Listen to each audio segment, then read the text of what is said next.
What is up, everybody? Welcome to another episode of Limited Resources. This is episode number 308. My name is Marshall. I'm one of your Limited Resources, and joining me on the line, just a mere 1,000 miles away in Denver, Colorado, it is Luis Scott-Vargas. Luis, how goes, sir? Hey, it's going quite well. We put out pumpkins for Halloween. Oh. They were spray-painted festive colors like purple and green and black and whatnot. That's nice. Yeah, and squirrels ate them all, which can't be good for the squirrels. Definitely not good for our porch, so... Oh, that's great. Luis Scott-Vargas supporting his local wildlife one pumpkin at a time. Yeah, I don't know, man. You know, I've got a couple of pumpkins out on the porch, too, and we do have some squirrels around here. I wonder if I should move them. What are we doing here? So we're doing Battle for Zendikar Archetypes breakdown today. We're going to talk about some of the ones that we have found the most successful. Not all the two color pairs equal awesome decks, but a lot of them do, and we're going to talk about those today. You preempted me, though. I was going to say, You know how every week we talk about how we're going to talk about the archetypes at some point and then keep pushing it off? Yeah. I was going to play like we were going to push it off. And then just do it for our main topic. Well, I'm sorry. That ship has now sailed. So why don't you tell us who we're sponsored by? We are sponsored by channelfireball.com. And Luis, you and I actually were just having a chat about an article on Channel Fireball by Frank Karsten. He does a pick order list for Battle for Zendikar. He does it for each set, and it comes out. And, I was telling you that, I don't really think of Limited in these terms, like in terms of lists and groups of cards that are like this, because it doesn't actually apply to the draft itself very often, where, you're just looking at a pack and your choices are in front of you. But, it is kind of helpful if you don't get to draft like maybe as often as you or I do, and you want to get kind of a high level view of what the big bombs are in the set and what matters in the set. And I do find it really interesting discussion fodder too. Like it's kind of like that thing where, how magazines and websites will often do top 5, whatever, top 10, whatever. And sometimes, they'll even like mess with the thing just to make it controversial or whatever. It turns out with Magic, you don't need to do that, right. But you get some really great discussion out of these things every time, whether you agree or disagree with the list. And I mean, I think Frank knows that it's a pretty strong undertaking to say, these are the ranks, right? Like he's saying, look, this is about where I have them. And, I do find it really interesting. And, of course, you can find all types of free articles, just like that one. Also podcasts like this one and, videos. I've got some draft videos for BFZ. I know you've got some up there as well, Louise. Constructed, whatever it is that you like to play in Magic, you're going to find content on channelfireball.com for absolutely free. You can also find a full selection of single sealed product and supplies, all for reasonable prices. They ship it out quick, and it's a great little website. Make sure you check out channelfireball.com. The other way you can support the show is directly through the Patreon, and that's patreon.com/limited resources. And basically, the way it works is you set up an account and you say, well, I'd like to give this much per show, and you can pick any amount you want. It doesn't matter. You can quit anytime, you can adjust anytime, and you get some fun goodies for signing up.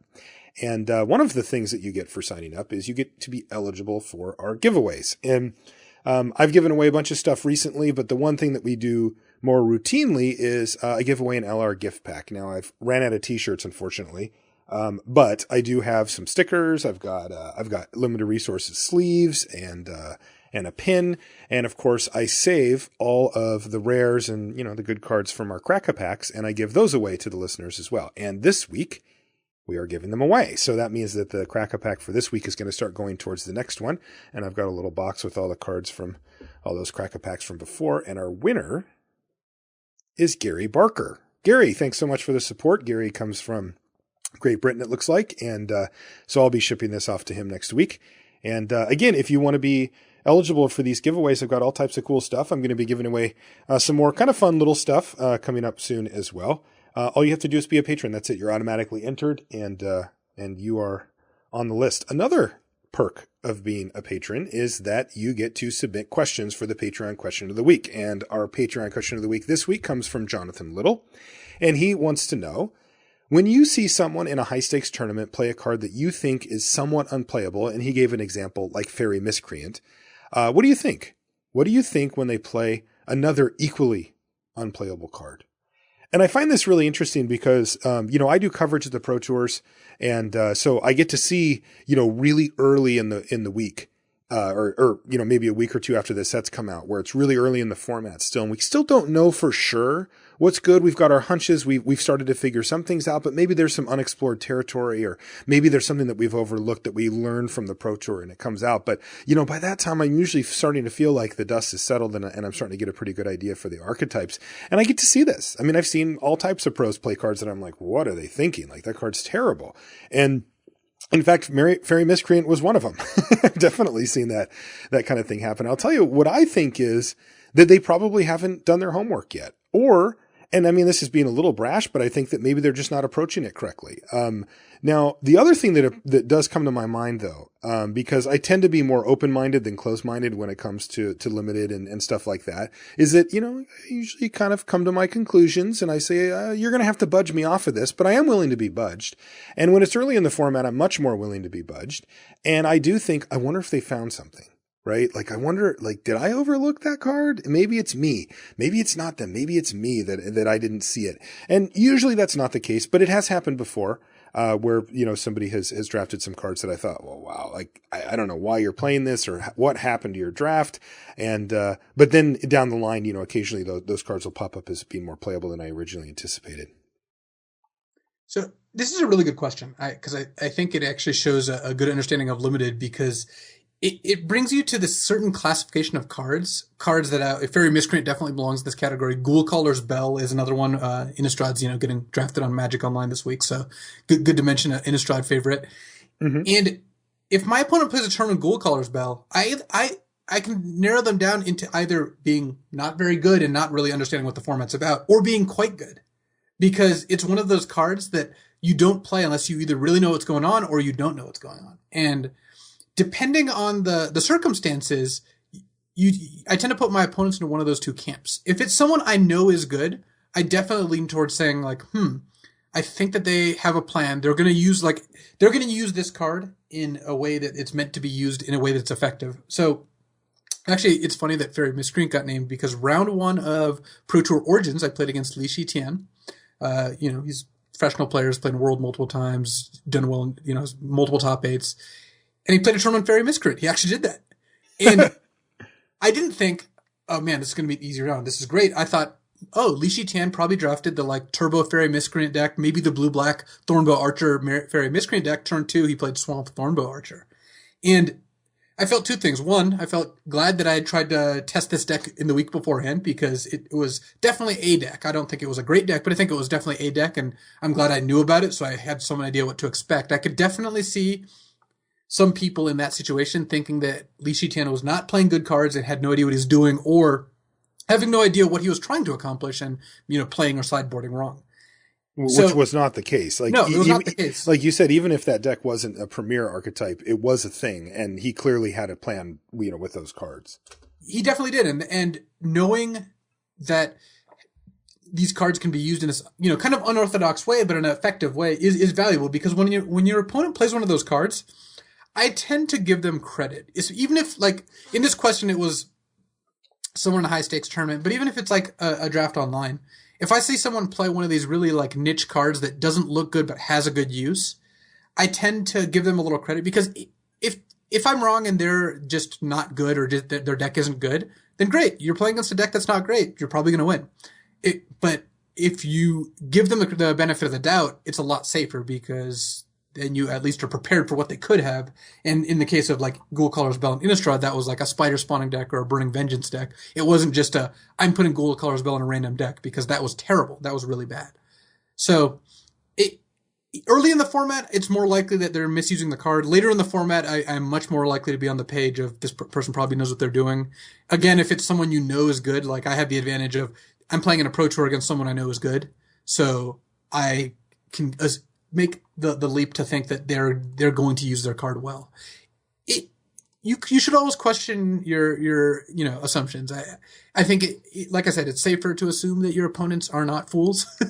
Yeah. And when they are, maybe you'll be delightfully rewarded sometimes. But when they're not, you don't get caught in a bad position. So figuring out what to do with these kind of bad-ish cards is always fun, and that's kind of what gives you an edge. So when your opponent plays one of those cards, I often assume that they're trying to look for an edge here, not that they're just randomly playing terrible cards. Right. I'm the same. And I like the way that you approach that with the free roll nature of it, right? Again, if you're wrong, no problem. You're playing against a player who doesn't really know what they're doing, and you're likely to be able to take advantage of that by having a stronger deck and stronger fundamentals. And if you're right, well, then you didn't overlook, something that could beat you. Like if you just don't take the deck seriously and you're like, yeah, this guy's playing Fairy Miscreants. Like, why do I even care? And you don't, give it the respect that it deserves. And all of a sudden you find out that, you've just lost the match and you maybe could have prevented it. Crack a pack, Luis? Oh yeah, let's run it. All right, we've got one from Cody from GP Quebec City, which is where I was last weekend. Thank you. Remind me to give you the crack a packs I got at the Pro Tour. I got one from, I believe, Andy and Nick both gave me crack a packs. But since you're giving these cards away, allegedly, I should probably give them to you so you can ship them out. Allegedly. Well, we know you're not giving away any expeditions. You've never given away a Look, if I open one, I want to open one so bad now. Look, just yes or no. Have you ever given away a card worth more than $20? Yes. Anyways. Next, or our first card, I should say, is... Oh, it's one we're going to talk about in just a little bit. It's Mist Intruder. All right. This is a card that I do not like first picking, but it is a card that is first pickable once you're in the deck. So yes. Pick one, pack one. I'm not happy to first pick this. Later in the draft, it is one of the cards I'm definitely looking for. Yeah, and we'll talk about that one in a minute. So I'll hold that one. I'll hold back on going deep on Mist Intruder. Dutiful Return. No. Blister Pod. Also, no. I mean, This is a playable card in some niche decks, but it's not a card I tend to put in my decks. Me too. I'm sad. I was hoping that I would kind of work my way down the chain and eventually find the deck that wanted Blister Pod, and I kind of have, and it just doesn't really perform that well. Anticipate. Not first picking it. It's fine. Card. Yeah. Filler plus, but still Filler not plus. First Agree. Pick. Yeah. F plus. Felidar Cub. That's not what filler plus means, but that works. Felidar Cub. Is Felidar Cub better in constructed than it is in limited? I say yes. Yes, it definitely is. Which also means we're not first picking it, even though it is a playable card. It's more of a sideboard card than a main deck card, I think, but definitely not a first pick. This next card is also a sideboard card more than main deck. It's Boiling Earth. Another card which is playable and constructed, funnily enough. Yeah, that is funny. So I thought it was a sideboard card too, but a quick aside on this, talking to a number of the other people who prepared for the Pro Tour, they came to the conclusion that this was actually a main deckable card. So really, I'm willing to believe. I mean, I don't know when Kai and Owen both say it's a main deckable card, I'm gonna at least give their opinions some credence. I'm not saying I'm convinced of that yet, but it is the sort of thing which I could see. Okay, interesting. Yeah, I'll keep a closer eye on Boiling Earth if those two guys are saying that. Vestige of Emrakul. This is kind of like a worse Mist Intruder, where it's a card that works in the deck where it works, which is the Devoid deck, but it's not a card I want to take early, and a lot less critical to the deck than Mist Intruder would be. Yeah, it's a little bit crowded at 4-drop. This is, of course, a 3/4 trample with Devoid, but the card's solid. I just have never really felt bad about having this card in my deck. It's just also not that exciting. All right, well, here's one. Gideon's Reproach. All right, this is so far the most interesting card because it's flexible, goes in a bunch of different decks, and it's just a good card. So I'm on Team Gideon right now. But wait, there's more. Touch of the Void. All right, well, I'm now on Team Touch. That actually sounds not great. So let's just go with Team Touch of the Void. So you like Touch of the Void better than Gideon's Reproach? I think I would rather have outs to be in one of the Grixis Devoid-ish, shards, I guess that would be. Yeah. But in general, yeah, I mean, I think the cards are comparable, but I like where Touch of the Void leads a little bit better. Next is, triple removal, Sheer Drop. One of the cards that I've, my interest level has dropped on a little bit. At this point, I would take Gideon's Reproach over Sheer Drop. I would too. I still play. I always play my Sheer first Drop's one. quite playable. It's just you maybe not as high of a pick as it looked to me like a common Flame Tongue Kabu, like a 3/3 that killed something, but it turns out it's just a little awkward to play and kind of expensive, and it's just you should just go with the cheaper spell. So, not that we've never learned that before. Yeah. Geez, another removal spell, 4 in a row. This one's Processor Assault. That's the sorcery for 1 in a red with Devoid, and you can process a card, and you have to process a card when you cast it. It does 5 damage to a creature.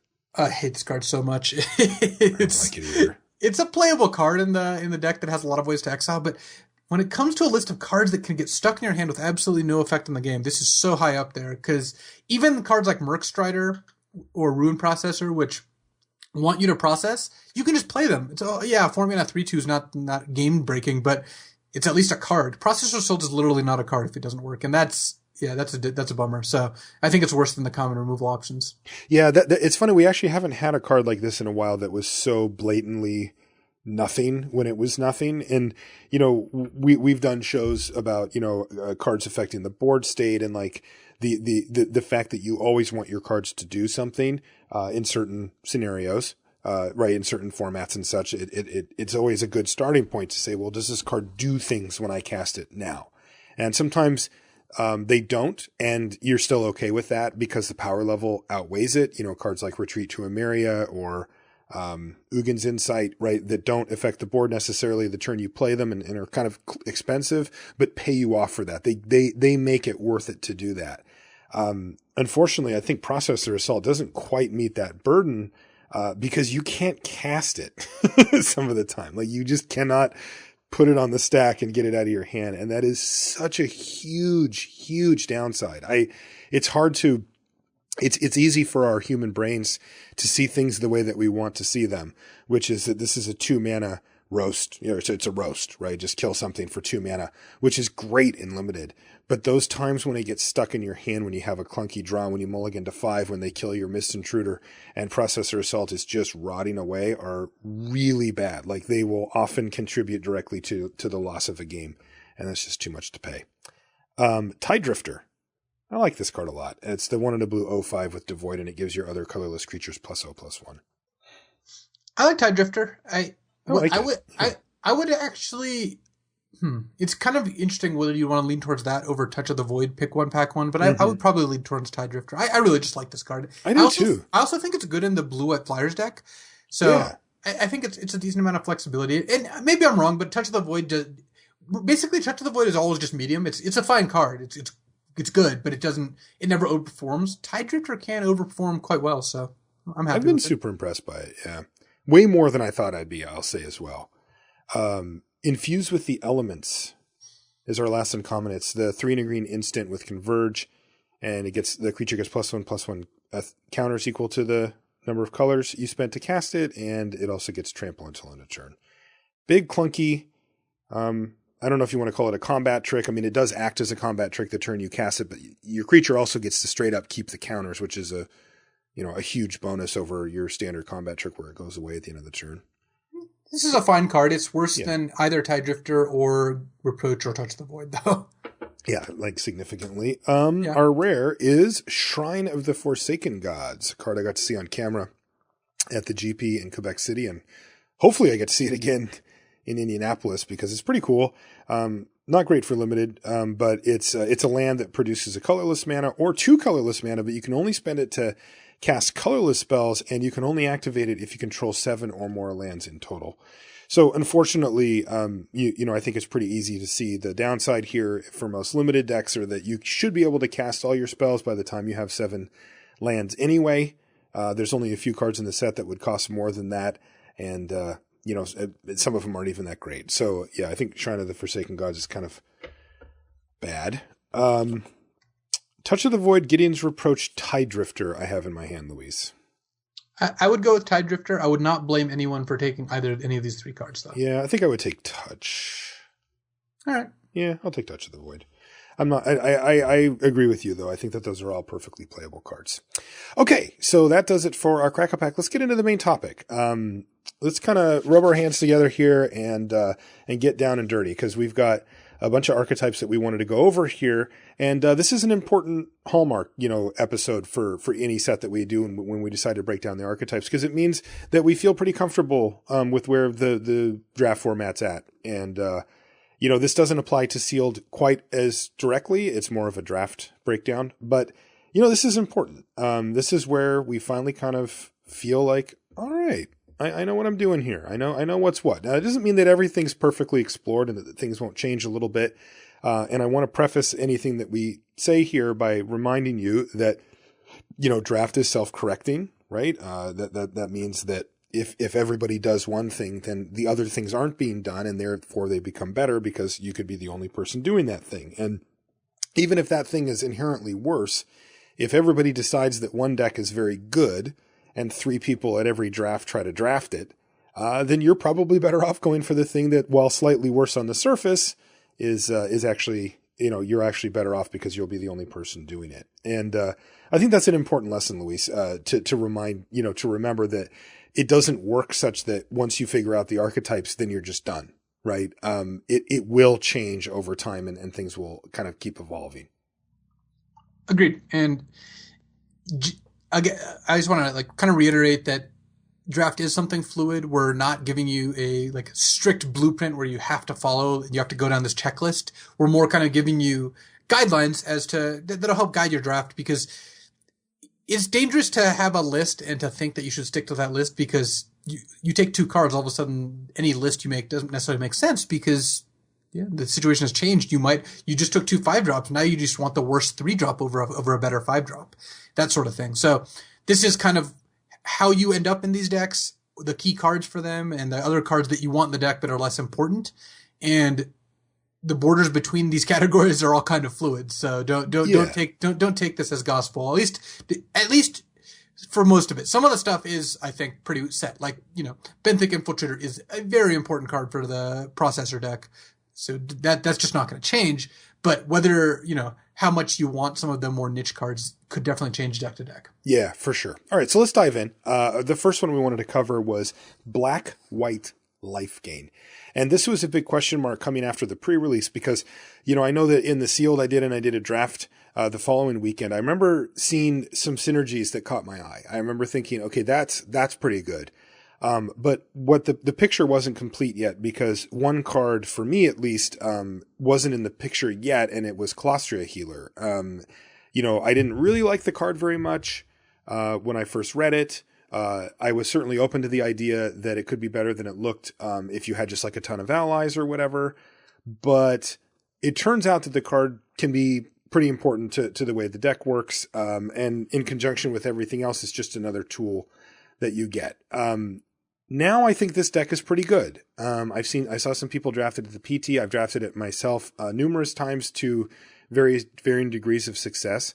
But this black-white deck is actually a thing, and it is on our list of, the main archetypes here, right? Because we're not going to cover every 2-color combo. We're going to kind of talk about that when we're done talking about the ones that we selected to talk about here. But so how does the deck work, though, Luis? Let's just give an overview on what the basic premise of this deck is.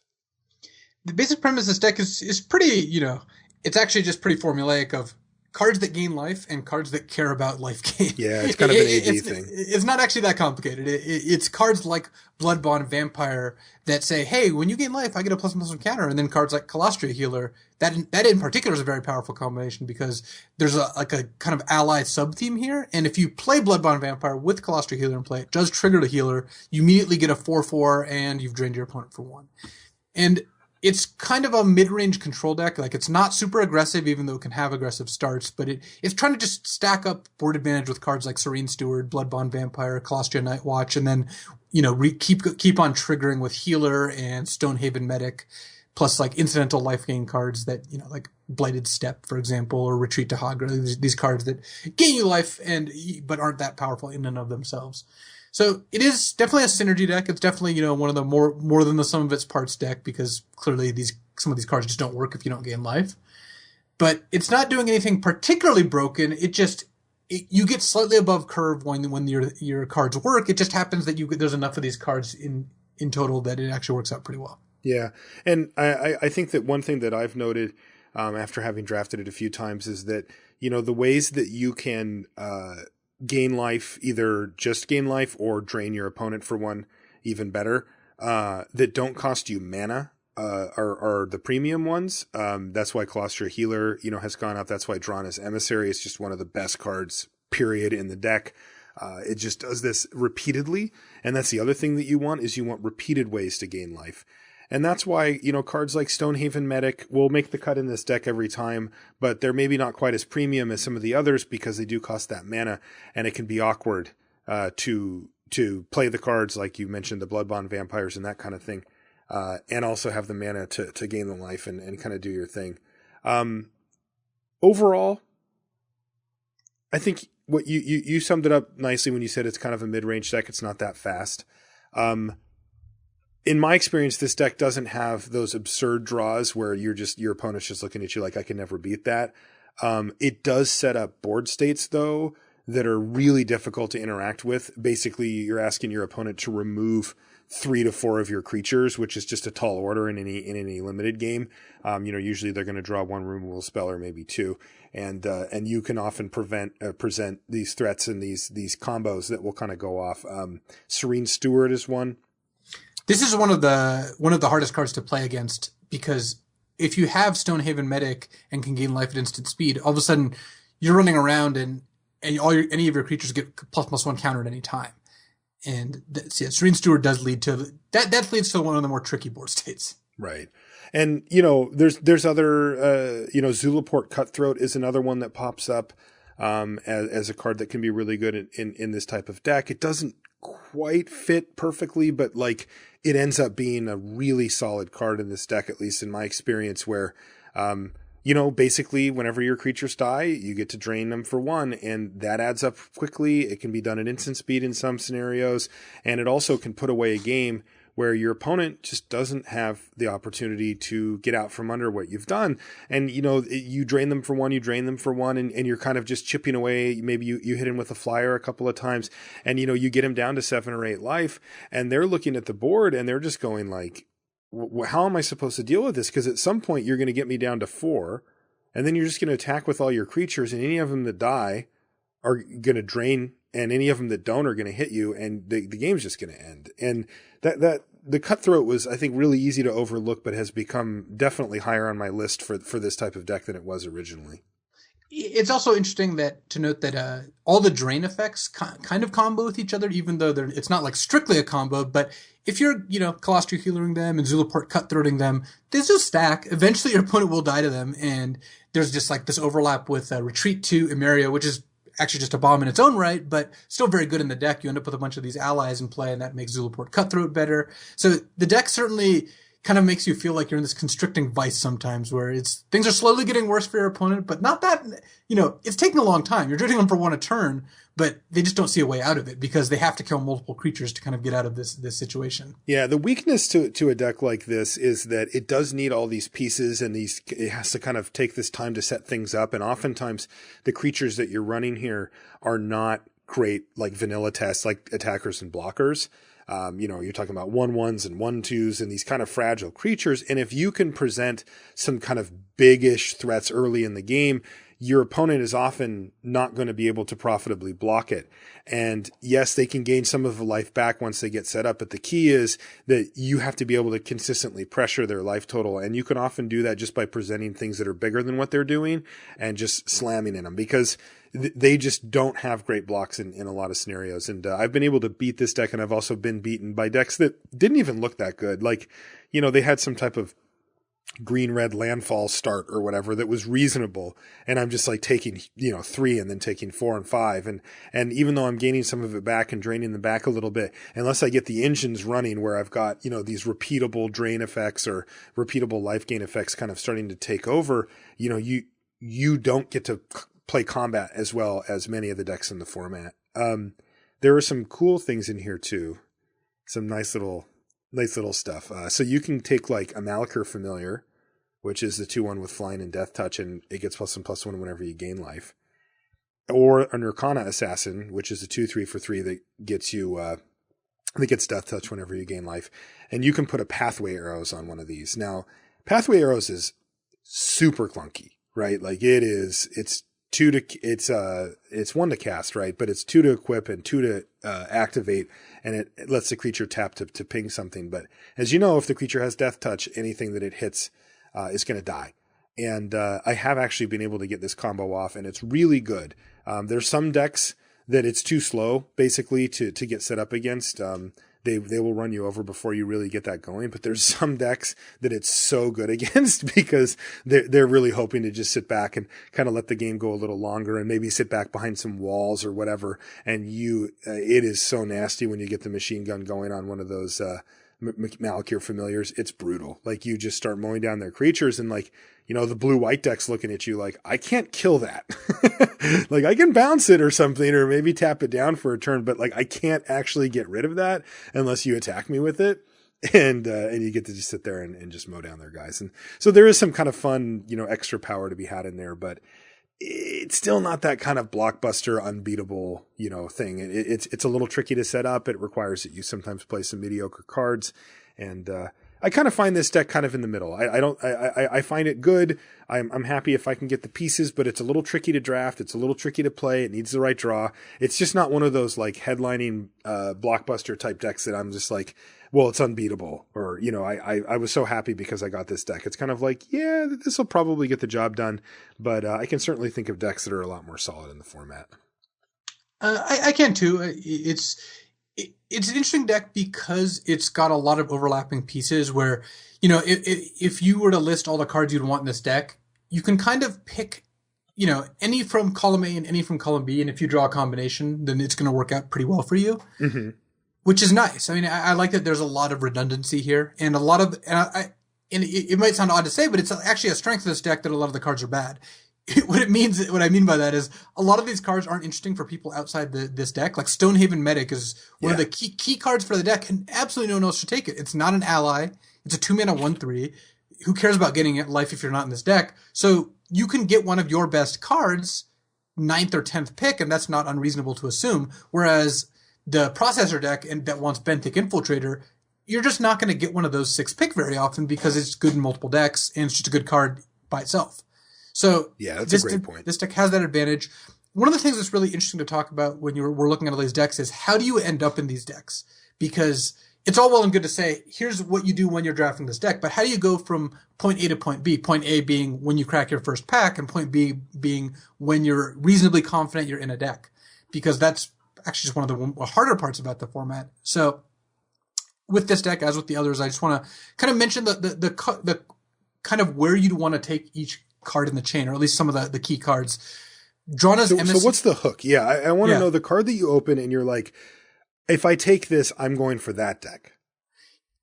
First of all, you should be prepared to disregard your first pick. That's just like a rule that happens in any single draft that you ever do. So no matter what your first pick is, you might have to abandon it. I'm setting aside colorless cards, because whatever. That's not that often. But the cards that I would look to take very early and that drive in this direction, Drawn's Emissary is number 1, the white-black 2/2 flyer that drains them every turn. Because it's a great card. It's a very powerful card. It's also the kind of card that if you're in these two colors, you're just naturally going to drift towards this archetype more. Bloodbond Vampire is one of the more powerful cards for this deck. But see, the thing about this deck is besides Drawn's Emissary, there's actually no card on this list I really want to first pick. Mm-hmm. What I want to do, and I certainly don't want to take like Colostria Healer second or third pick. I think people do that because they think the card is very powerful. It's funny because on the spoiler, the card looked weak, but I think everyone's like going nuts over the card. It actually, one of our first shows, I talked about how this card is underrated. I've actually like flipped on that. Not that my rating of the card has changed, but I think the overall rating of the card is now it's like way overrated. It's very weird. Yeah, that is strange. That doesn't happen very often, but it certainly has here. But my point is you don't want to take Colostria Healer third pick. The deck's not necessarily open if you get a third pick Colostria Healer, and it's not a powerful enough card to drive you by itself to like say, hey, I got to lock this down. What you should do is see if you see a Drawn's Emissary 3rd or 4th, that's definitely a sign. If you see a Serene Steward or Bloodbond Vampire, I would say like 4th to 6th. Once you start hitting 4th plus pick and you see, again, Colostria Healer at this point is getting a little more interesting. Bloodbond Vampire, Serene Steward. These are the big cards. Drawn's Emissary is number 1. Those 3 cards are like kind of the second tier of cards that drive the deck that if you see them in the middle of the pack, you should want to take them. Because if you see a Serene Steward 5th pick, it's a pretty good sign that no one's drafting this particular deck. And we've talked about how you can draft white next to a white drafter and still be okay with it. That is still true with this deck. If you told me that no one was taking the life gain cards, but the 2 drafters to my right were white and then black, I would probably be okay with that. Yeah. Because I would be getting the Serene Stewards and Bloodbound Vampires. Right. And that's the key. And the other thing to consider here that we haven't mentioned, right, is, okay, well, if I'm not taking, so I will take these, there's 3 cards here that I'm willing to take quite early in the pack. pick 4, pick 5, pick 6, and you're starting to move in on your blood-bond vampires and that kind of thing, right?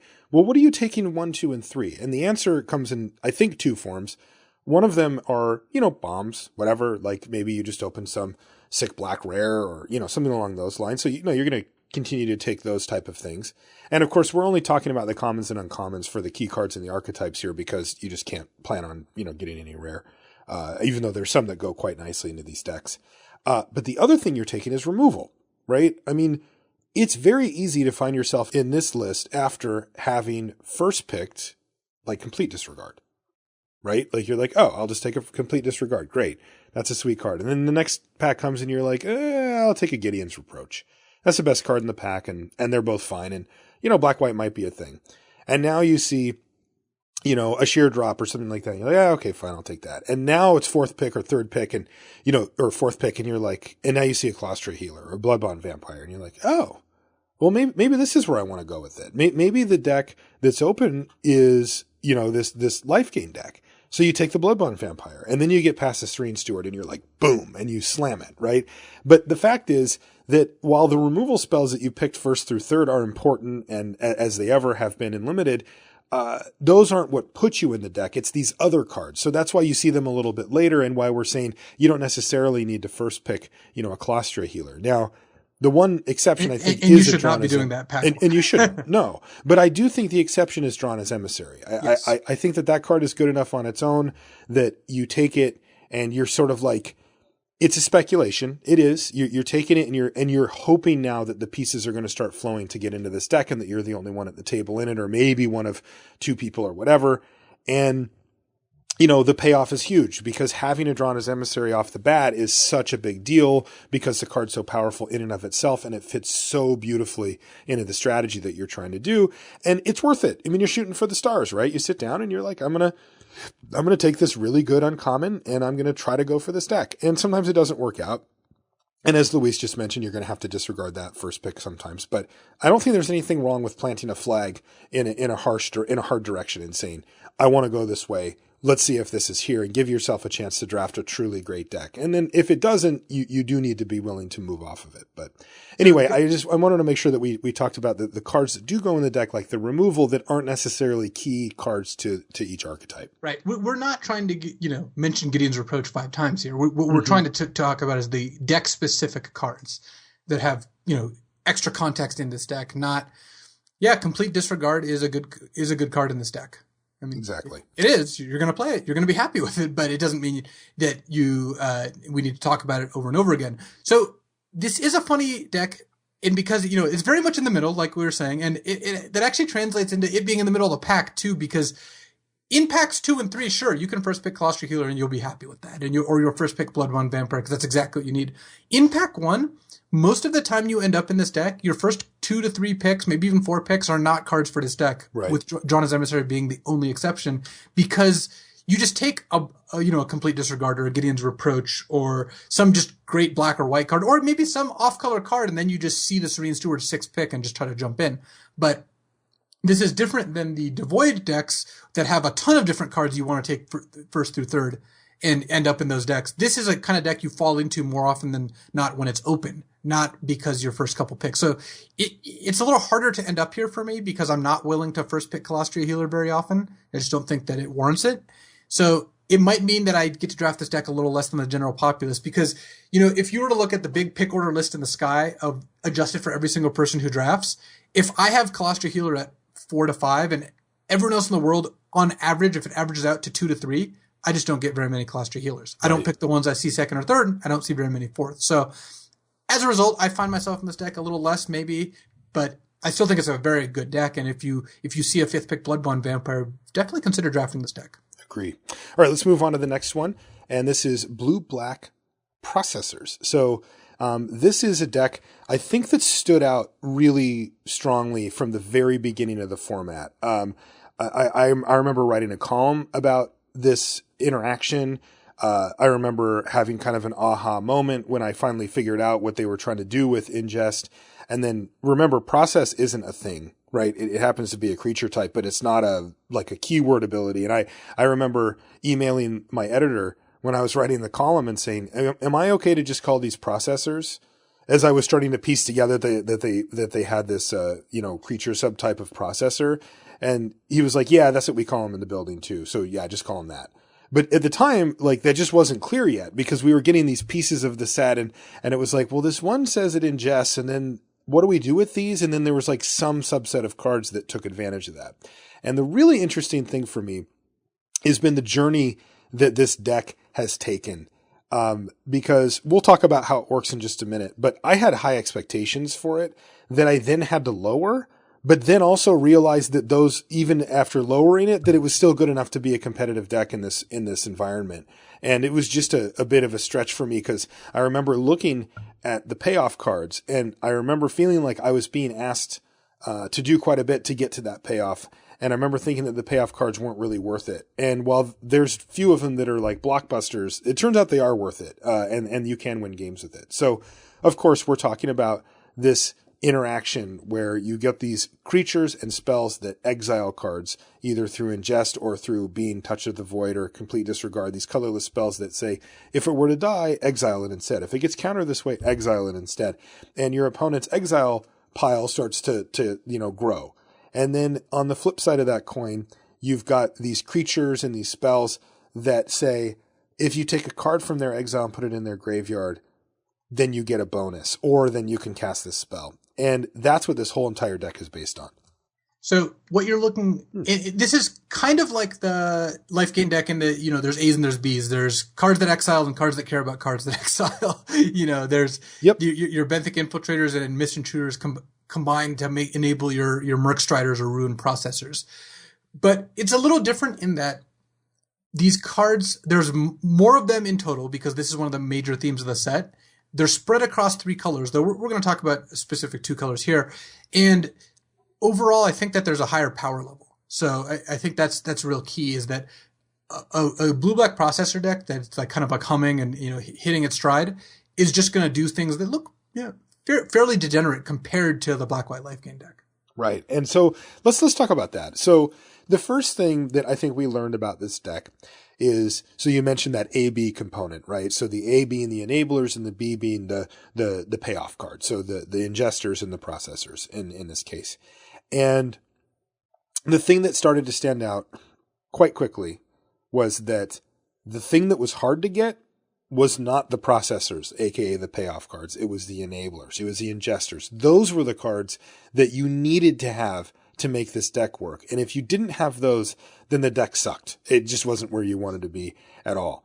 And so it started to become habit in draft to say, well, if I'm going for this deck, I know I need to prioritize these ingesters and these cards that enable this, and I'll get the processors when I get them. But without without the A, there's never a B. And so that became critical. And the cards that, you said earlier, Luis, that you wanted to kind of highlight some of the cards that brought you into this deck and that really pulled you in. And what are the ones that stand out to you here for that?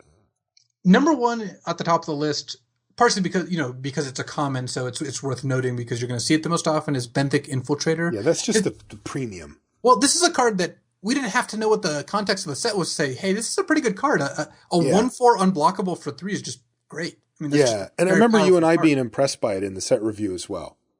And so Benthic Infiltrator, that's one of the cards that, unlike the Black-White Life Gain deck, you're actually happy to take Benthic Infiltrator as a common pretty early on because it's just a very good card.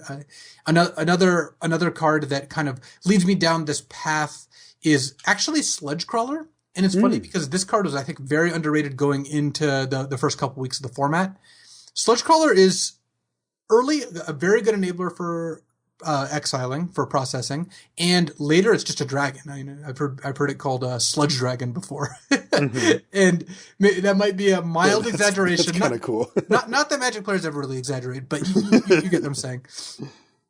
And so, seeing Benthic Infiltrator the first couple picks, seeing Sludge Crawler 4th or 5th, I think the card's going to creep up in people's value. I think it's legitimately a 3rd pickable card. It just, people aren't doing that right now, so you can get it 6th still. Those are cards that kind of lead me down this path. Complete Disregard and Grip of Desolation, in addition to just being great removal spells that you're going to take no matter what, like if you're those colors, they do exile, and that gives you just a little bit of extra value when you end up in this deck. So it's worth noting them. And then You also have Ruination Guide. This is the 3/2 that gives all your colorless creatures +1/+. So also it has Ingest. And Ruination Guide leads you into multiple different devoid decks, and blue-black processors is certainly one of them. Yeah. Mist Intruder, Mist Intruder is worth noting because this is like Colostria Healer. It's 2-mana 1/2. Mm-hmm. Also because it's one of the cards that enable a deck that I'm not willing to take in the first 2 picks very often. Yeah, I'm the same way. I don't know if this is the best way to express it, but I view these cards as necessary evils. It's a card that I wouldn't want to play on its own at all, but that perform well enough with the host of characters around it that you do need these type of cards in your deck. And Mist Intruder has performed really well at doing what it does, which is get in there and get some ingest going. And then, sometimes you do play a Ruination Guide and all of a sudden your Mist Intruder's hitting a little harder. Like there's little tangible, little things that you'll get out of it. But for the most part, it's like, I need this. It's not like I'm like, oh yay, a Mist Intruder. I love playing this card. I'm always just like, yeah, whatever. Like it's a Stormcrow. It's not like it actually makes me kind of sad to play it because its stats are so bad and it's just not really doing anything exciting. But I'm like, I know if I want to be processing, I need to have cards like this to make that work. You also just get, other good cards in the deck as well, like Eldrazi's Sky Spawner, which again doesn't have any direct, ingest process stuff, but it's just good. It's a good colorless card that you're going to run every single time if you can cast it. This archetype, blue-black, tends to play out a little more controlling than the other. You mentioned the Grixis Devoid decks, and we're actually going to talk about all 3 of the combinations of those because it turns out they're all quite good, but they are different than each other. They're all distinct, very powerful archetypes that all share a lot of common cards. Yes. As they each overlap by a color. Right. And knowing the differences and knowing how to draft them is, I think, critical for this format because a lot of people, myself included, have these as among the best decks in the format. I do too, and I think you're totally right. I think that if you have a friend who's drafted this format 3 or 4 times and they're just like thinking to themselves, like, I don't really know how to map out what's what, I think getting the differences and the overlaps down between these decks is a good step forward to understanding how the format works. And so the blue-black deck, though, is it's the more controlling of the 3. It's the slower deck. It tends to have some tempo plays. It tends to have some decent removal, and it kind of grinds you out with the whole processor thing. Payoff processors. What do you like? What are the cards that you really want to make sure you have a couple of copies of in your list if you can help it? Once you've already got a couple of Benthic Infiltrators and a Mist Intruder. So assuming I'm at something like 4+ good ingesters, which is kind of like Benthic Infiltrator, Sludge Crawler, Mist Intruder, and then marginal upside of like complete disregard, the one-shot exiling. Horribly Arise, another decent uncommon that does this. Yeah, Spell Shrivel. Right. Assuming I'm at a level where it's, well supported, I'm not too worried about getting these off, then Merc Strider is number 1 of the common and uncommon level just because you play a Merc Strider. If Merc Strider's on, it's very good. A 4-mana 3/2 that bounces a card. It's not the kind of thing you like, but trust me, it is a good card. And I might begrudgingly try it based on your recommendation. It loses a little value because if you have to work too hard, if your cards cost too much before you start exiling, then this becomes a turn 6 or 7 play, which is less good. But if you can cast this on turn 4 and bounce something, it's incredibly strong, especially since that kind of means you have a 1/2 or a 1/4 pick pecking away already. It's also nice that Merc Strider is not very playable unless you're doing some work. So you can get 10th pick Merc Striders. That just happens all the time. Packs with 4 cards in them that have a Merc Strider. That would never happen, with any of the previous iterations of this card that always worked. Another payoff card that I like is a Cryptic Cruiser, the 3 in a blue, 3/3, that you pay 2 in a blue, process 1 card, and tap a creature. This card is very powerful going into the late game. If you can exile a couple of cards, then all of a sudden you just have this that just completely messes up combat math, can draw the game out and give you time to exile more cards. I also like Ulamog's Reclaimer, the 2/5 that if you process gets back an instant or sorcery. I like that card a lot. There's Clutch of Currents, Complete Disregard. If you're really lucky, Grip of Desolation.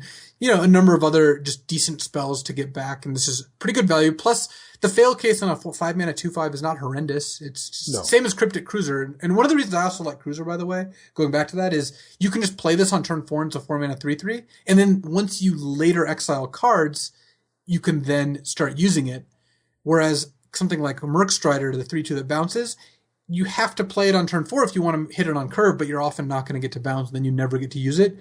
Cryptic Cruiser eventually does, start working, even though, and you don't have to have things in the right order. So right. That's convenient. Yeah. One line that I like to draw when I'm looking at these processor cards are the ones that ask me to have multiple cards exiled, whether it's because it takes 2 or because it wants me to repeatedly do it, like a Cryptic Cruiser. It's a finite resource sometimes how many cards they have in exile, and so maybe you have to really delegate out, okay, I can tap 2 things. I need to time this right. I need to make sure I'm tapping the right things. But if you've got 5 cards exiled, I mean, you can tap, 2 things for, 2.5 turns. I mean, you can really get something going with it. And, there's other cards like Oracle of Dust. That's the one that's 2 colorless to process a card and loot. These are the type of cards that want you to be over and over and over, versus your Ulamog's Reclaimer, like you mentioned, which is just a one shot. And I definitely draw the line between the two because, I feel like most of my decks, if I have the removal suite, like what you were talking about, some complete disregards and maybe a spell shrivel or something, I can often get 1 card exiled. I think that that's a fair, like I'll usually have 1 card exiled from them. So what am I using it on? Well, if it's an Ulamog's Reclaimer, I'm pretty happy. Like I'm getting probably a spell back, and the combination of complete disregard your creature, play Ulamog's Reclaimer, now you've got something to process anyway. It's not lost on me. I mean, that's a nice little interaction that you've got there, and so that's fine. But if I do have something like a Cryptic Cruiser, and I don't have the repeatable ways to get in for multiple ingest triggers, that card goes down for me a bit, right? Then I have to really adjust where it's at because I want to be able to activate it 1 or 2 times in a game rather than just, feeling like, well, I get to do it once and then that's it. Agreed. And you're not really looking to play something like Ulamog's Nullifier unless you're really into this deck. If it turns out it's impossible to get the card countered with that. Yeah, the fail case of a 4-mana 2/3 Flying Flash doesn't sound like a fail case because it's just a good card. No, all I ever do is just cast it though. Never. Yeah, I guess an achievement unlocked, it would be to counter a spell with that. I actually haven't seen that happen yet. I haven't either. But I've cast that card a bunch of times because a 2/3 flyer for Flash is really nice. It is, and it kind of fits into this deck's plan, which this deck tends to be kind of a grindy control deck. It's got a good amount of evasion, so it's not doing tons of damage at once, but it's just kind of doing more unstoppable damage. And a lot of its cards give it, incremental advantage and or inevitability. Ruin Processor is a good example of the 7-mana 7/8, where if you process, you gain 5. That's just a great finisher because it gains you 5, so it puts you out of range of dying all of a sudden, and then 7/8s do get the job done eventually. If you're building a deck based on recurring Grip of Desolation or complete disregard with Ulamog's Reclaimer is very doable. And, pecking them to death with Mist Intruders and Benthic Infiltrators while using your bounce and removal spells to keep them from doing anything. I mean, that's just how this deck wins. It's not super fast. It's not super pretty, but this deck eventually does get there. Yeah. Then that's how I've seen it too. I like the deck. I think it's a fun deck, to play. It does ask us quite a bit. But it does. This is like the first deck we talked about, the black-white deck. This is one of the decks where when your cards are off, they're fairly off. And it's actually even more off than black-white when your cards don't work. Because black-white ends up with, 4-mana 3/3s. This ends up frequently with cards that just don't do that much. Exactly. All right, let's move on to the next one. This is... Well, I personally think this is the best deck in the format. If you told me when I sat down to draft that I could have any deck and I would have a good version of it by the end of the draft, I think I would take blue-red devoid. I don't find it overwhelmingly great, but I do think it's a good length ahead of the next best decks, and this is kind of the mid-range version of the devoid. We talked about the blue-black being a little bit more on the controlling, kind of grind you out mode, and this blue-red version tends to be more in the middle. It does have some aggressive draws, but it does tend to go into the middle part of the game more often than not. This deck cares the most about colorless cards. Having them in your deck and playing them rewards you. You can get some sort of side ingest and process stuff going. It does exist in these colors, but not nearly as much as it does in blue-black, so it ends up being kind of a secondary thing to the main thing, which is basically this deck just wants you to have a whole bunch of colorless cards. That's it. Like if you pick a bunch of cards in these colors that have devoid or are actually colorless, then your deck is probably going to be pretty good, and you'll start to see how the different synergies pile up. I know the card that comes to my mind, Luis, when I think about this archetype is Vile Aggregate. But Vile Aggregate is just, vile. It's just a sickening card. It is disgusting. It really is. It also has so many abilities. At this point, I would say most people know what it does, but the fact that it has trample and ingest is something that I've seen surprise multiple people who just were not aware that it had both those abilities. Either or. Totally. I've seen that many times. It has 4 separate things listed in the text box. It's a ridiculous card. And I wanted to touch on that one first because of what you said earlier about what are the cards that hook you. And to me, this is the headliner. There's others that I could take early and see myself ending up in this deck, but that card, when I see that, I'm thinking this deck or one other option. And we'll talk about that one next, but geez, Vile Aggregate is like the big hook for me on this. For sure. And again, we'll talk more about hooks, but Vile Aggregate, it grabs you from the start. This is just one of the better cards in the set to take first. Yeah. Now there's other cards, that jump out. Again, we keep coming back to these gold cards because they can be pretty important. And in this case, Kozilek's, or Herald of Kozilek, is another card that helps set me down this path. And that's the 1 blue red 2/4. And it makes your colorless spells cost 1 less to cast. And it's funny because that card just hits just right in each of the sort of things that you want from it. It's a 2/4 for 3 mana, which turns out is quite good in this format. It really does hold the fort down nicely on the ground. And then if you get to untap with it, it matters. You can often play 2 spells the next turn where you certainly wouldn't have been able to before that. And I've been impressed by Herald of Kozilek to the point that, I will take it pretty early if I think there's a chance I can be in this deck. And frankly, this is a deck I want to be in. So I will lean in that direction, if I can. Nettle Drone is another card that I've been really quite happy with in a deck like this. You can often find yourself with 20 plus colorless cards in a deck like this, 18 to 22 or something.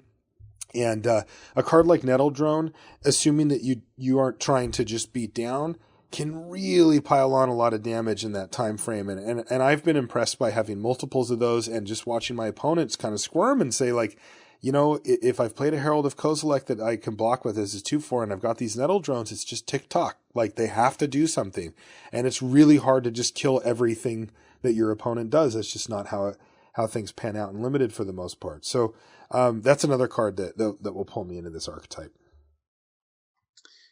This one of the strengths of this archetype is its cards don't fail very easily. Like that's a really good way to put that. Yes. Look at Nettle Drone. You can play Nettle Drone in a red-white allies deck, and it's not a bad card. Yes. So clearly, when you're trying to draft this deck and you don't really get there, you still have a very serviceable card. Eldrazi Skyspawn is a great card. It's just a very powerful card in any deck that can cast it. Benthic Infiltrator even is just a good card. Touch of the Void. I'm just not naming any cards that are bad. I'm naming cards that when they fail are just average to slightly above average, and when they're great are just very far above average. So that's where you want to be. This is the reason this deck is so good, is that its range starts at just being good and it goes up from there. It doesn't really have a really low end because most of the cards that make up this deck are fairly unconditional. They just get better with other cards that work with them, but don't get worse if they don't have those cards. Whereas other decks that we're talking about lean more heavily on cards that don't do anything if you don't enable them properly. I'm so glad you said this because you just explained to me why I like this deck so much. Right. I mean, it's just, you end up, when you get there, a lot of these decks feel good, but this is maybe even a little better when you get there. And then when you don't get there, this deck's also a lot better. So it's like, why am I not always just drafting this? The answer, of course, being that draft is self-correcting and not everyone can draft the same deck. Otherwise, your deck ends up terrible. Right. But this is, so the thing is, like, let's compare it really quickly to some of the decks we've talked about, right? Where, you play the black-white life gain deck. And we talked about the individual pieces not being very strong, but when they come together, it makes a pretty darn good deck, right? Well, what if the individual pieces were strong? And then when it came together, it made an even better deck. That's what this is. It's just a bunch of individual pieces that are all playable on their own. And then when you combine them, and we're talking about nettle drones that get to untap, every turn. We're talking about ruination guides that pump every creature in your whole entire list, right? And we're talking about Herald of Kozilek powering out every card in your deck. Vile Aggregate being a 6-powered trampler for 3 mana that has ingest, right? We're talking about really solid big payoffs here. Now all of a sudden your deck is just absurd. And when you put the floor of a deck at pretty darn good and the ceiling at very, very good, I mean, I'm happy, right? Like, it's just asking the least of me.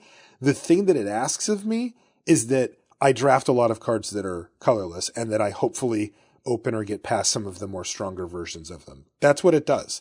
And then you play out the deck and it just works. It's just like, hey, yeah, that's great. You're getting all these bonuses and all this stuff on cards that are already playable anyway. And it doesn't require a specific draw and to play the cards in a specific order. And it just leaves all that stuff off the table. And I think this deck is great. I do think it's quickly becoming overdrafted, though. I've certainly seen a lot of people at one table trying to draft this thing, and it gets pretty ugly when you're the fourth person trying to draft blue, red, or whatever. It can get a little sticky.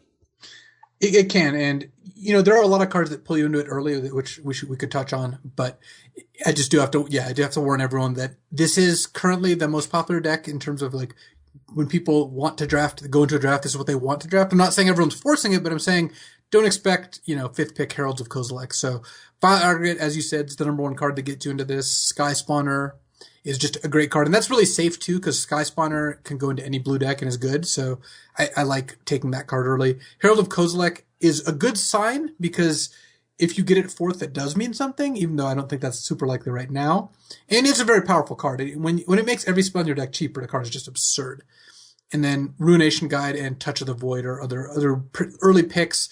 Benthic Infiltrate is also a great early pick because even though it's less good in this deck than it is in the blue-black deck, it's a great card for both decks, and it plays for 2 different teams there, and you can go either direction and be pretty happy with it. Yeah. Yeah, deck is sweet, man. I think that'll be when we look back on this format, let's say in a year from now after we haven't drafted it in a while, and I think about it, I'll think about this deck. This is a deck that kind of defines the format for me.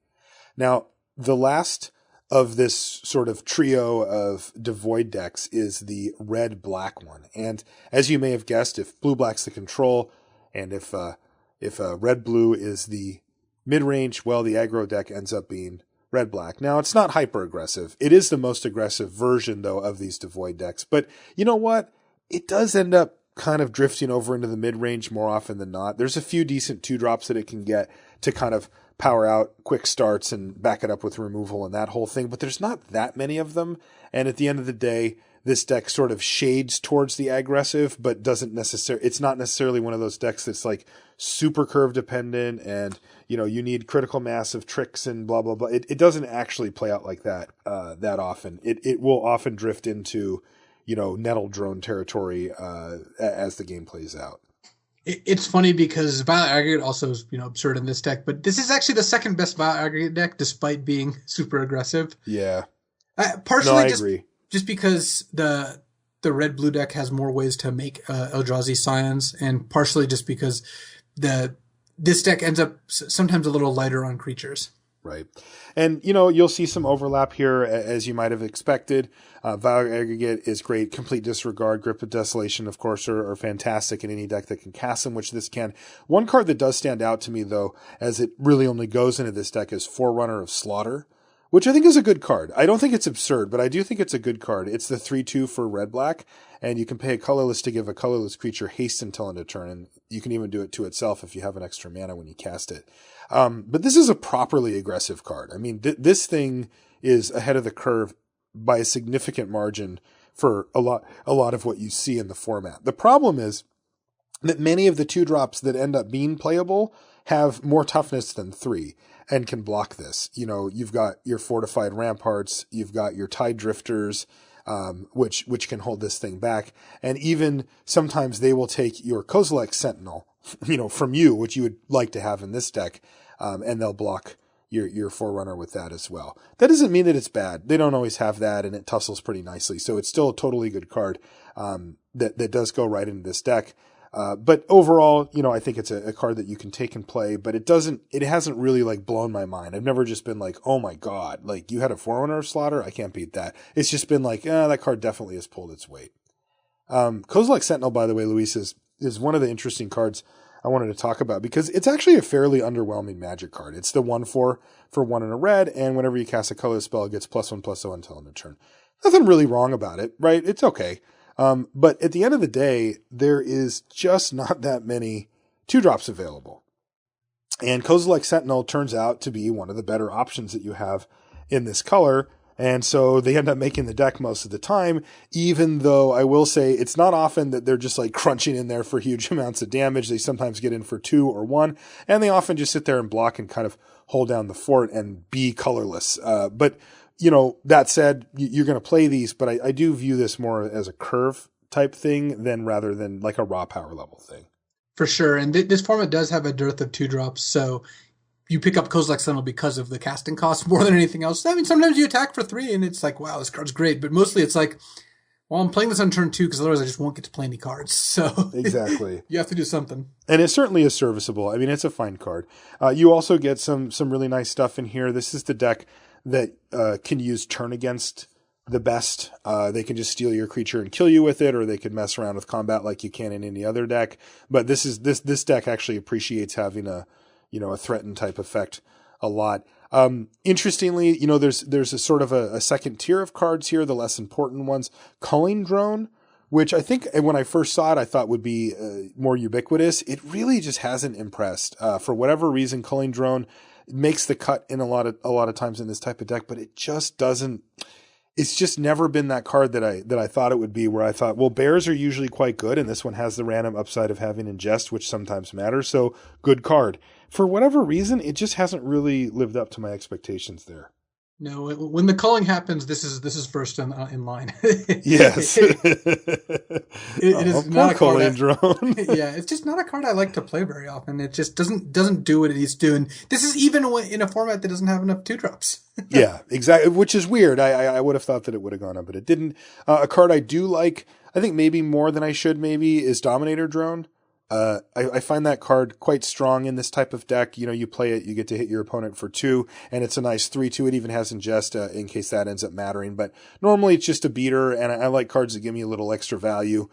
It's also colorless, which might matter, depending on how many, whatever, interactive colorless things you have.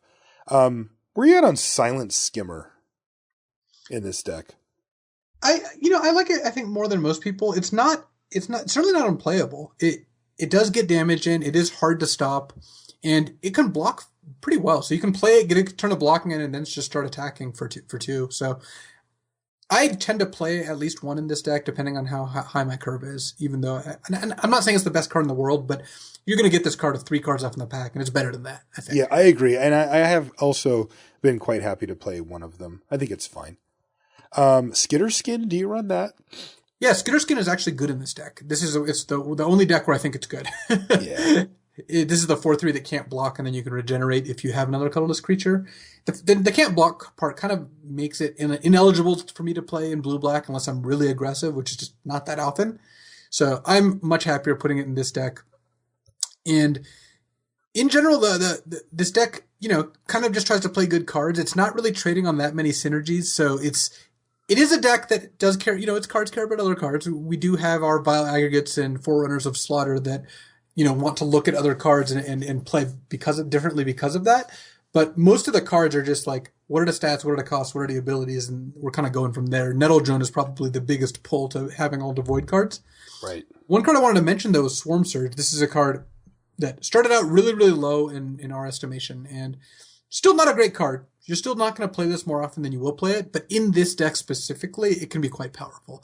If every single creature in your deck is colorless and you're aggressive, then Swarm Surge is a good card. It gives your whole team +2/+0 on first strike, and you just attack for 6 to 8 extra damage, which forces chump blocks because your creatures have first strike. So right. That's one of the payoffs for being devoid. So frame this for me. Red-black, devoid aggro, blue-red, devoid mid-range, blue-black, devoid control. Rank them. I would put it in blue-red first, followed by blue-black, followed by red-black. Yeah, that's how I have it too. as such, the most flexible cards are blue because they go in the top 2 archetypes. And you know, in my opinion, I like Benthic Infiltrator, for example, is one of the perfect early picks for this reason. Though Violet Aggregates is at the top of the list of all these cards, you know, goes in 2 of the decks and is just the best card in both those decks. And Nettle Drone and Grip of Desolation are other really good early picks that you can go into multiple directions. Basically, the cards I value highest of this like triumvirate, and worth noting, Sledge Crawler also very good in the red-black deck. Yeah, good. Probably better in the red-black deck than the blue-black deck, actually, just because you just care about the damage so much more. Mm-hmm. But when you're looking at cards that go in these decks, the cards that hit 2 decks are a lot better than the cards that hit 1. That's why, you know, Forerunner of Slaughter is maybe, you know, not as high a pick as something like Complete Disregard, because Complete Disregard goes well in 2 of the decks.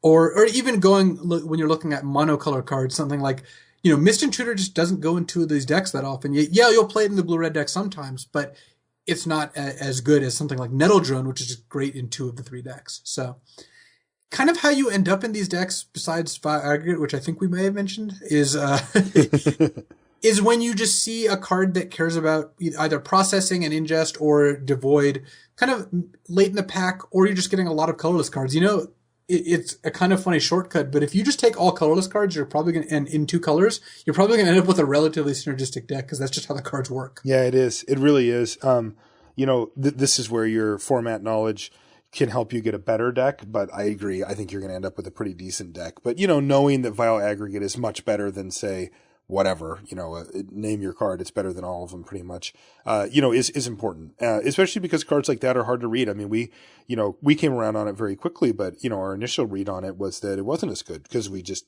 you know, underestimated how many colorless cards you could get. So, all right, let's move on to, allies. This is Green X Allies. Now, I have to admit, I have not had much experience with this deck. I have drafted a few green decks, but none of them really fit this description. So I'm going to kind of let Luis take this one, as he's got more experience in it than I do. He certainly does. He has drafted this deck many times. All right, that's weird. I'm going to stop. Yeah. the royal we. Yeah. If you start referring to yourself as Luis, we're done.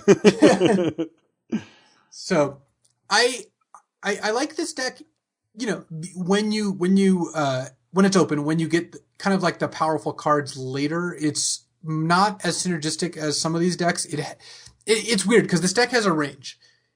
On the one hand, what this deck is a converge deck, so which is you're going to be base green playing 3+ colors, 3 to 5 even. You can play 5 colors. And you're just playing a bunch of good cards at that point. But it's like the black-white deck where you also have an ally theme, and sometimes that ally theme is the dominant theme. More so than the black-white deck. It's almost always just a sub-theme. In this deck, sometimes you just have Tajuru Warcaller, Tajuru Beastmaster, good mana fixing, and a bunch of allies of all different colors, and you're just playing the best allies. This is the ally deck everyone kind of pictured when they first thought of allies. This is the 5-color allies deck. Mm-hmm. Though Naya, you know, red, green, white is the most common combination when you're looking at these 3 colors. But sometimes you're in a deck that just has a bunch of converge cards and 5 colors worth of cards or 4 colors worth of cards, and you've got some allies, but it's not a main theme. So it's kind of weird. This deck is a little less focused than some of the other decks, which is to its detriment, I think. It's part of the reason that even though I have drafted this deck a bunch, because sometimes it just feels like it's open, it's not my favorite deck. This is what I drafted at the Pro Tour. This is what I've drafted in a lot of our practice drafts before and after that. So it is base green, and some of the like really important allies are, like I said, Warcaller, Beastmaster, Retreat to Emeria, very good in this deck. Unified Front, this is actually the best Unified Front deck, and Unified Front is the converge 3 and a white, put that as many 1/1 white core allies into play as colors you paid. And Unified Front is a very powerful card. If you can cast it for 3 reliably and sometimes 4, the card is awesome, especially when you're triggering like a Beastmaster 3 times. And, you know, I'm not even saying triggering a Warcaller because that would obviously just be absurd. It can also just splash cards like Resolute Blade Master, you know, a red-white card, because it is base of green, white, and or red, with blue being the next color. Then black is the least common color, but sometimes you'll just get a good late black card like Painful Truths, or you'll splash like 2 Colostra Healers because you have a ton of allies in a Retreat to Emeria. So it's kind of weird how you end up here, because it doesn't have that many cards you want to take early, especially given that it's base green, and green is widely considered, for good reason, the worst color. Mm-hmm. But one of the most common way I end up here actually doesn't involve commons at all. It even involves either like a Tajuru war color or a powerful rare like Exert Influence is a great example, or just getting, you get a good white ally and then a good green ally, and then you see a Resolute Blademaster fourth, and yeah, you're kind of in at that point. This deck can, the advantage is you get to play a lot of the good cards you see, and especially if you prioritize fixing, which you absolutely need to do because fixing is very sparse in this format. Pilgrim's Eye and Evolving Wilds are, key cards for this deck. They're actually very high picks. If you prioritize fixing and then you can snap up the good removal of every color, that is awesome. I mean, that is an advantage. So I would say that besides the really powerful cards like Warcaller, Blademaster, or Exert Influence, or any of these like, powerful, engine cards, the Pilgrim's Eye, Evolving Wilds, even like the rare duels if you see them, and Lifespring Druid specifically are the cards you want. Lifespring Druid is very, very good. That's the 2-1 that taps for any color. Yeah. It also lets you have 4th and 5th colors for your Converge when you're only playing 3 colors, which is nice. Because you don't really want to play random swamps in your Naya deck, right. But you do sometimes want to cast Unified Front for 4. Right. Another really important card for this deck is Tajuru Stalwart, the Tuna Green Converge 0-1 ally. If you can reliably play a 3-mana 3/4, you're going to brickwall aggro decks really hard. They're just, low drops can't compete, and then that gives you time to get your engine going, your Retreat to Emerias and your Warcolors and your Beastmasters, and that is an effective plan. So the toughest part about this deck is making sure you can actually cast your spells. And if you have the correct fixing, which is, again, not always, most of the time you're going to want to end up 2 colors and a splash for this deck. But if you have the right fixing, if you get 2 Evolving Wilds of Pilgrim's Eye and 2 Lifespring Druids, which is quite doable, people don't seem to take Lifespring Druid very high, then you can play a solid 3+ colors and still do a reasonable good job of casting your spells. The downside is, if your mana is bad, your cards aren't that much better than everyone else's, so you end up with just kind of a bad deck. Right. Which is probably why you haven't drafted this that often, because the cards really do have to come together. There are very few cards in this deck that make me just snap them up immediately. Like how I ended up in this deck is, at the Pro Tour, this of course being one of the more vivid drafts because I remember every pick in detail just because it's such an important draft, right. Is I first picked Forerunner of Slaughter, so nothing to do with this deck at all. I second picked Exert Influence because that card is awesome. Third picked Nettle Drone. And then 4th picked Evolving Wilds, followed by Lifespring Druid, followed by a 7th pick Exert Influence a pick or 2 later. Holy smokes. Which is that just shouldn't happen. I mean, that card is much better than that.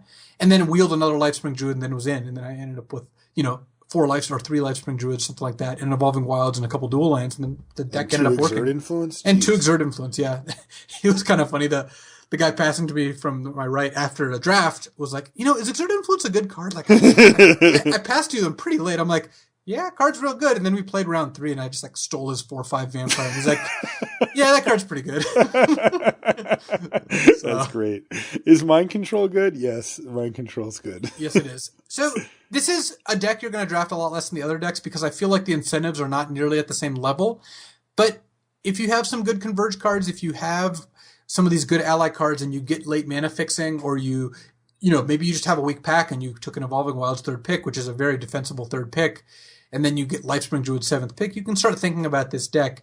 It's a deck that I feel, again, has slightly less incentives than the rest of the decks. So it's worth talking about because I have ended up here a bunch of times because sometimes green is in a spot where you should be taking the cards. But in general, this is one of the more niche archetypes. Okay. Yeah, I'm curious to try that one out. I'll definitely experiment with that because the power level does seem to be there. The consistency seems a little suspect, but I think if you commit enough picks to the color fixing, you could probably make it work. This next archetype though is more straightforward allies. It's red-white allies, and I think this is the most aggressive curve out deck in the format. It relies on a mana curve.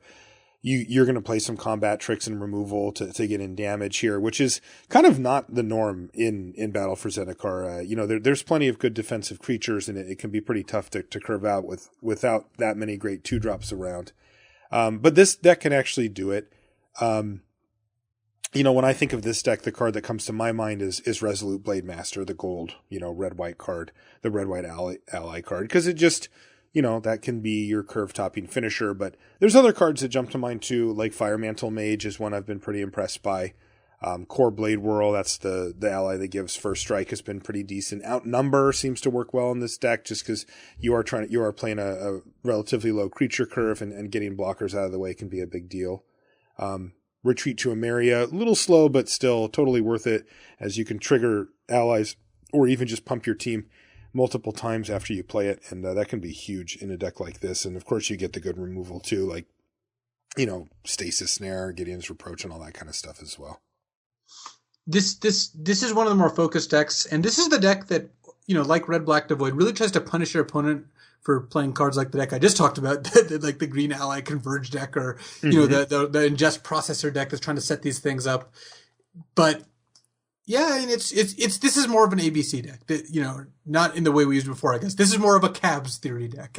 It is to use lingo that you will understand. but it's weird because it's a Cabs theory deck in an Uber world, right? Like this just does not. This type of deck can be successful, but it goes against the grain of what you would expect in this format. It uses a combination of curve and synergy to make its cards do more than what they would normally do, to be very aggressive. Mm-hmm. And it's one of the decks that doesn't mind playing off brand cards, cards like Valakut Predator or McKindy Slide Runner.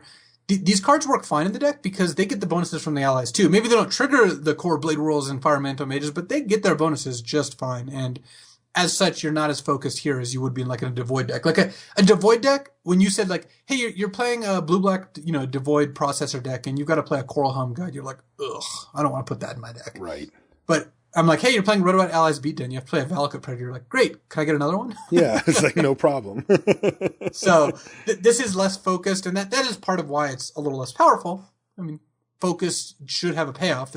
Otherwise, you end up in a deck that's hard to draft and not powerful, and that's not a good combination. So you do have to just be aware that this deck is a good deck for if you're just kind of drafting red and white cards. You're going to end up with a lot of these cards in it, and you're going to end up hoping to lean on the ally synergies, but not being super disappointed if you have to take some non-allies. I think the card that makes me end up in this deck the most, more than any other, is Resolute Blade Master. Mm-hmm. Partially because it's a gold card. It's telling me, hey, play these two colors. Partially because it's a great card and very good with cards like Valakut Predator, McKindy Slide Runner, these like oversized landfall creatures. And it's really good if you're aggressive. It's not as good if you're, just kind of not doing anything or just kind of playing a bunch of random creatures but not attacking your opponent. Obviously, it's much, much better if you're beating down. So right. Blade Master is number one. Retreat to Emeria is excellent in this deck, much like any deck with planes in it. Mm-hmm. Like you mentioned, Fire Mantle Mage is one of the cards that really pushes me in this direction, because that's a card that is great in an aggro deck and really wants you to play more allies. Yeah. This is also, I think, the deck that consistently triggers allies turn after turn better than any other. And, when you start piling up, like if it's like, just pick 3 ally triggers. I don't care. That your creatures are going to be good and they're going to be dealing a lot of damage and getting in there. And if any part of that equation is a Resolute Blade Master, you're going to get your opponent dead pretty quickly as well. Good. All right. So there's that one. We've got one more archetype to cover before we kind of talk about the. And this is your least favorite one? This is high on my list. I don't think it's my favorite, but it is high on my list. It's Blue-White Flyers / Awaken. Awaken does become a part of this deck pretty often as well. But it is an interesting one because it's actually not based on any specific synergy, right? This is the least synergistic of all the decks we've talked about, including the red-white deck, which isn't that high either. Right, but at least it has some ally stuff going. This one has barely any, and it's just a pile of good cards. And, you mentioned more of a Cabs type scenario, and this fits that description as well. You've got cheap, efficient blockers that do a really good job of gumming up the ground and buying you enough time to fly over with your flyers and kill your opponent with damage. To walk over with your flyers? You've also got really good tempo plays in blue. Clutch of Currents is kind of the premier one. But even Rush of Ice can do in a pinch.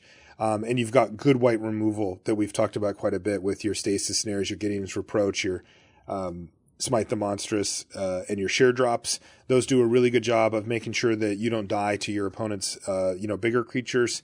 And basically this is one of those decks that lives in a place where it will have access to answers to basically anything that your opponent can throw at you. And not every deck has that. Some decks, they need to be faster because they can't kill big things or whatever. And this one actually does give you reasonable answers to everything. Clutch of Currents is a big card. The flyers are all kind of in the middle. I think that Eldrazi Sky Spawner is probably the best one, but you're going to run your Courier Griffin. You're going to run your Ghostly Sentinel. You're going to run your Shadow Gliders. Sometimes you're going to run your Cloud Manta, though that one I have a kind of a tier lower than the others. But these medium, 2/2 flyer for 3, a 2 powered flyer for 4, the 3/3 for 5, like these are the type of cards that you're often going to use to kind of clean up in the air and get your opponent dead. And like I said, while you're doing that, you're going to use your Clutch of Currents. You're going to use cards like Tightening Coils, right? Which is great in this deck. It's really perfect for this deck. It knocks whatever that thing was to the ground, which is great because it means, of course, that your flyers can attack. And it basically nullifies any threat, or at least makes it so that it's not really much of a threat anymore by taking six of its power away. And so that kind of card, which can be kind of mediocre in some of the other builds, like the blue-black deck, it doesn't really fit super well in there. It fits perfectly in this type of build. And then you can also get... Wait, sorry, which card were you talking about? I was talking about Tightening Coils. Oh, sorry, you mean Terminate. Oh, yeah, right. No, the blue Terminate. I always forget. Right. I was talking with famed Magic streamer Paul Cheon today, and he said, isn't pacifism a better comparison? And I just thought about it for a second. I'm like, nah, Terminate. No. He's like, no, but I think, and I'm like, no, dude. No, try again, Paul. Let's just trust me. You'll learn. Yeah, and then there's other things that will fit the bill as well. Like Angel of Renewal's a good card, right? It's a perfectly good flyer that can gain you some life, make sure you don't die on the ground. Dampening Pulse can help keep the beats from flowing. You can play cards like Encircling Fissure. Royal Spout is a great card in a deck like this. And then you can even get extra benefit from cards like Halimar Tidecaller to buy those back and kind of keep the value flowing. You can play Coastal Discovery in this deck, and it's really good in any deck that can cast it, to be honest. But that's a nice way to kind of keep the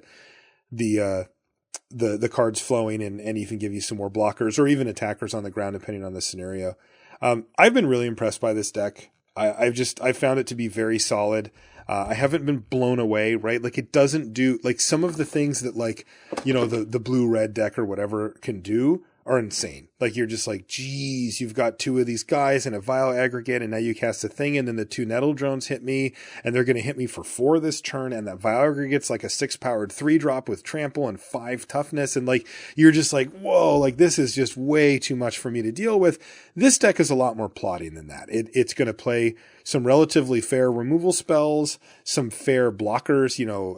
I think I mentioned it, but if I didn't, one of the key cards is Fortified Rampart, the 06 for 2. It just shuts down the ground in a really good way, and you're going to play some flyers. And this deck does what it wants to do. It's a good deck. But like I said, it doesn't really have that over the top power level that you can get for some of the real synergy decks in the format. No, you're playing 3 mana 2/2 flyer, 4 mana 2/3 flyer, 5 mana 3/3 flyer.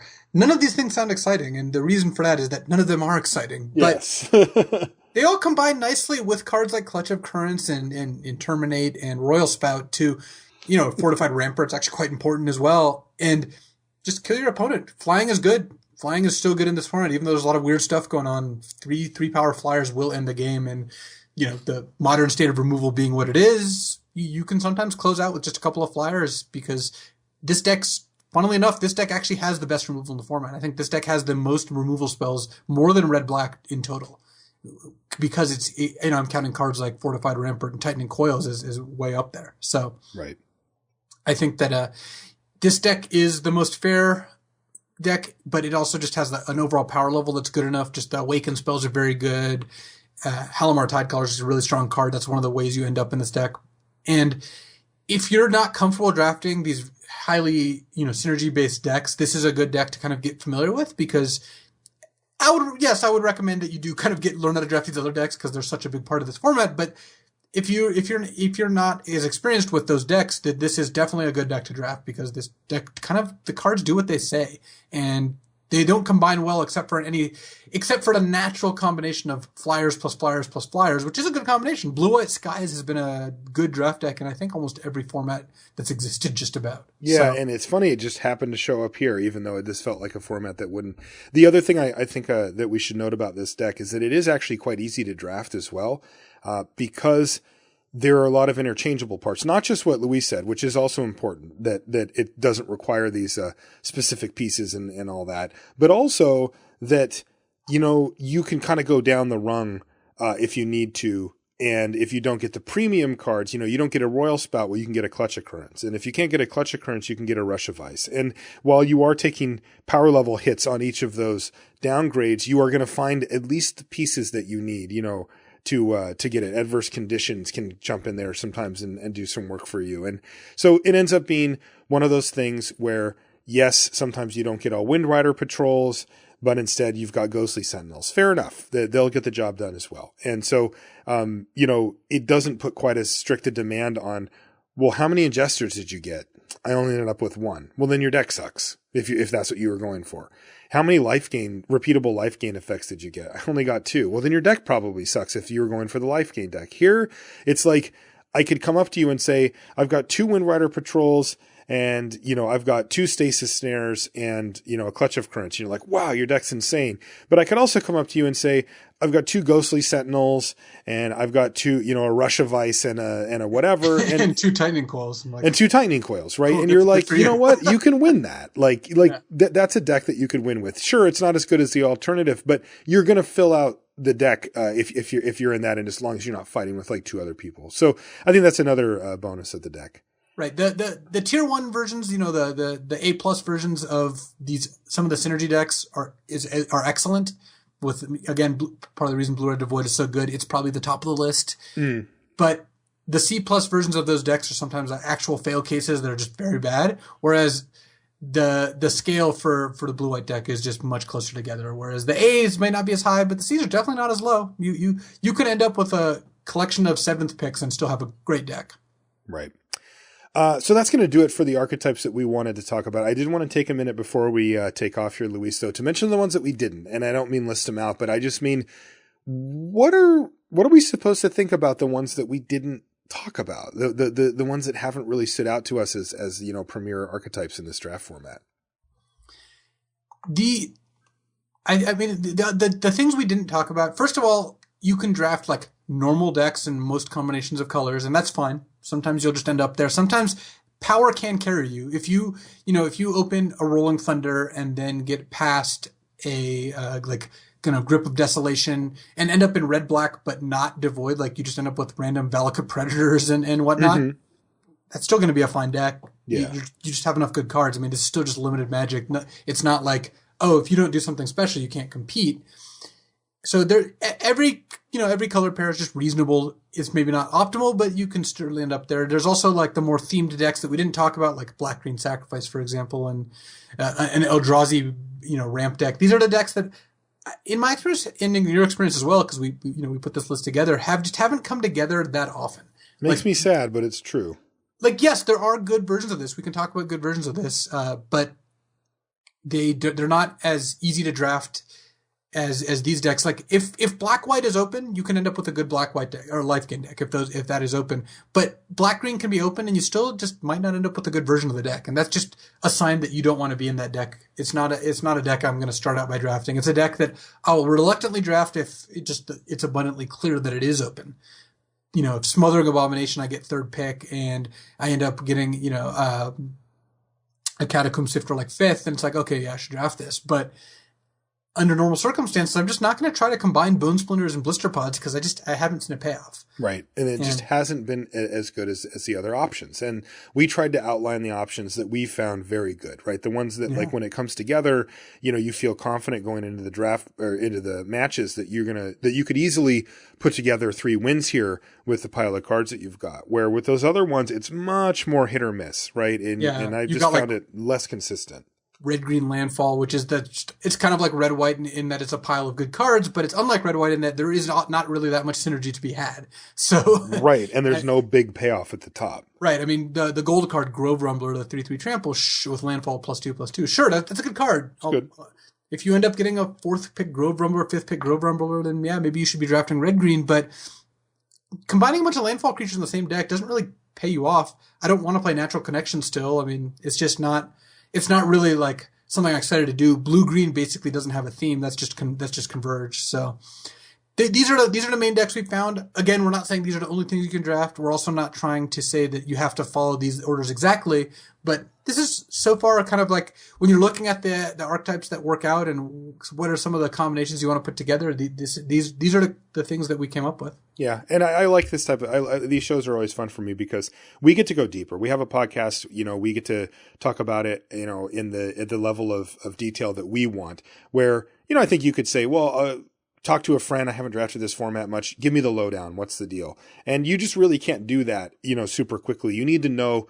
You need to go, on that next level deeper to be able to really understand what's going on. Because this has been a complicated format and it's been an interesting one to do. And this is where the dust is kind of finally settling, at least in our eyes.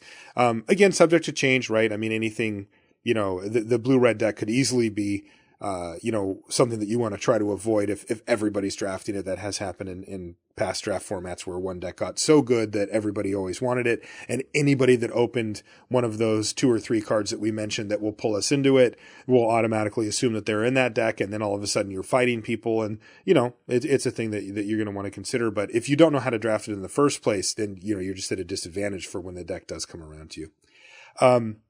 Good stuff. I think that this format is starting to shape up. It's pretty interesting. I do wish there was an Eldrazi ramp deck. I do feel like they missed out a little bit.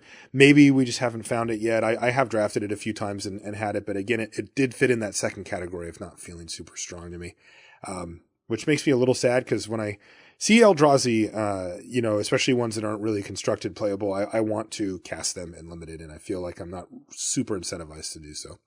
Anyway, I'll digress on that point. That's going to do it for the show this week. I want to remind you that Limited Resources is brought to you by channelfireball.com. Check out the website for all the awesome free content you can handle, as well as a full selection of singles. You can get the stuff for your Canadian Highlander deck, for example. Man, I've been battling a lot of that lately, Luis. You can also you can find some supplies, if you need to get some sleeves and that kind of stuff. And sealed product. If you want to get a box of Battle for Zendikar, have your friends come over, do a draft or two, you can find it all at channelfireball.com. If you want to find us, I'm Marshall_LR, and Luis is LSV. That's on Twitter. You can send us an email, lr@lrcast.com. You can find everything related to the show at lrcast.com. Guys, thanks so much for hanging out this week. We always look forward to our time with you, and we will see you next week. What are you doing? What is that? This is me opening a pack. Oh, I hear it. What is going on? Ooh, a Drowner of Hope. What are you doing? What are you doing?